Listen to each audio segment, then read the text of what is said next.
Bacaan liturgi Senin 30 September 2024, Hari Biasa Pekan Biasa ke-26. Perayaan wajib Santo Hieronymus, Imam dan Pujangga Gereja. Bacaan dari kitab Ayub. Pada suatu hari, anak-anak Allah datang menghadap Tuhan. Dan di antara mereka datanglah juga iblis. Maka bertanyalah Tuhan kepada iblis, "Dari manakah engkau?"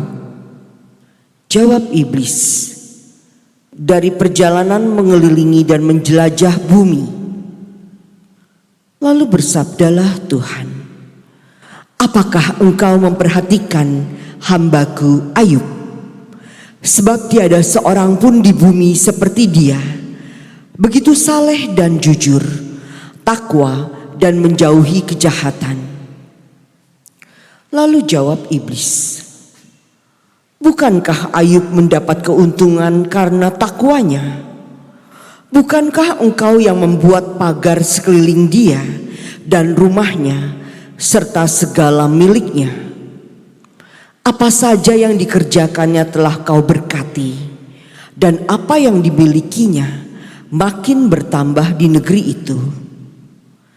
Tetapi ulurkanlah tanganmu dan jamahlah segala yang dipunyainya.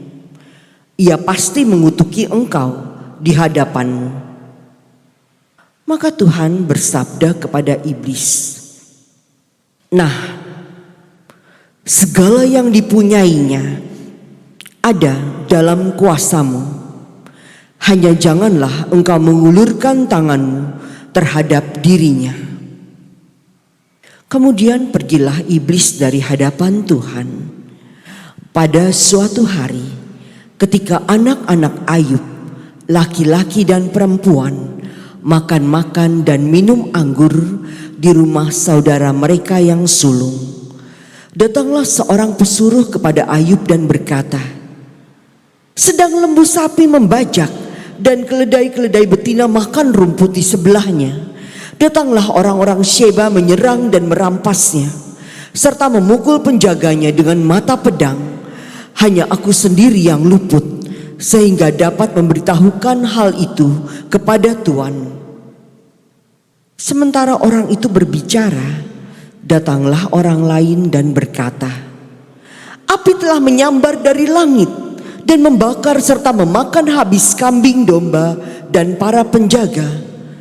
Hanya aku sendiri yang luput, sehingga dapat memberitahukan hal itu kepada Tuan." Sementara orang itu berbicara, datanglah orang lain lagi dan berkata, "Orang-orang Kasdim membentuk 3 pasukan, lalu menyerbu unta-unta dan merampasnya, serta memukul para penjaga dengan mata pedang. Hanya aku sendiri yang luput, sehingga dapat memberitahukan hal itu kepada Tuan."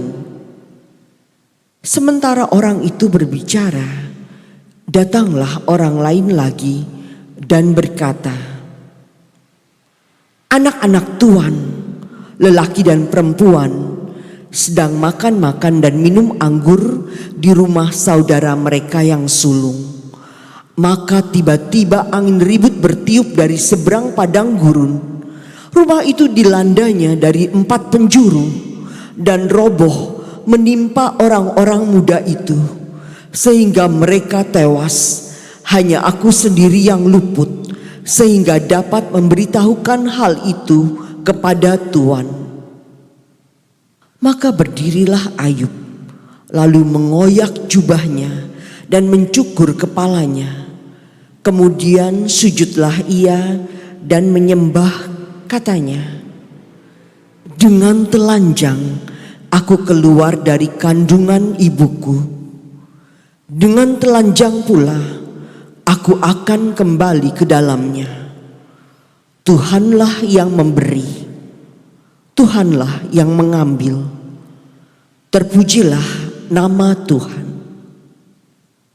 Dalam kesemuanya itu, Ayub tidak berbuat dosa, dan tidak menuduh Allah berbuat yang kurang patut. Demikianlah sabda Tuhan. Syukur kepada Allah.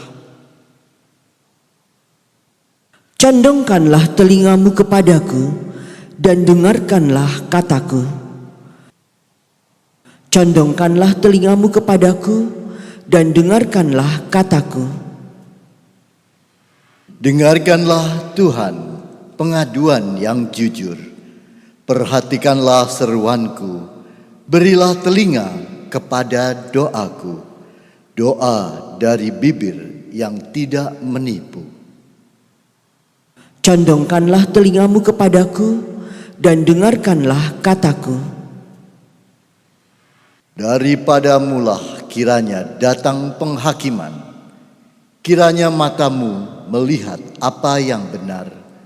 Bila Tuhan menguji hatiku, bila engkau memeriksanya pada waktu malam dan menyelidiki aku, maka tidak suatu kejahatan pun kau temukan. Mulutku tidak terlanjur. Condongkanlah telingamu kepadaku dan dengarkanlah kataku.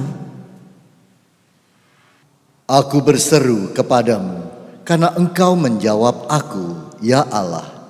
Sendengkanlah telingamu kepadaku, dengarkanlah perkataanku.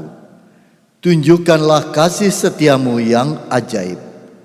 Ya, Engkau yang menyelamatkan orang-orang yang berlindung pada tangan kananmu terhadap pemberontak. Condongkanlah telingamu kepadaku dan dengarkanlah kataku. Haleluya, haleluya, haleluya. Anak manusia datang untuk melayani dan menyerahkan nyawanya sebagai tebusan bagi semua orang.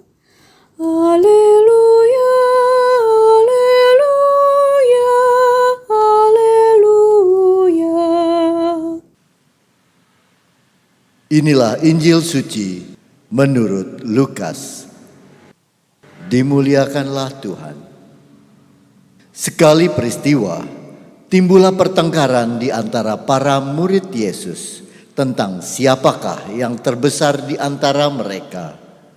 Tetapi Yesus mengetahui pikiran mereka. Karena itu, ia mengambil seorang anak kecil dan menempatkannya di sampingnya. Lalu ia berkata kepada mereka, "Barang siapa menerima anak ini demi namaku, dia menerima aku.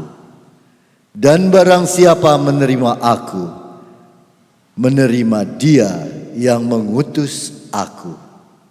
Sebab yang terkecil di antara kalian, dialah yang terbesar." Pada kesempatan lain, Yohanes berkata, "Guru, kami melihat seorang mengusir setan demi namamu, dan kami telah mencegahnya karena ia bukan pengikut kita." Tetapi Yesus menjawab, "Jangan kalian cegah, sebab barang siapa tidak melawan kalian, dia memihak kalian." Demikianlah sabda Tuhan. Terpujilah Kristus.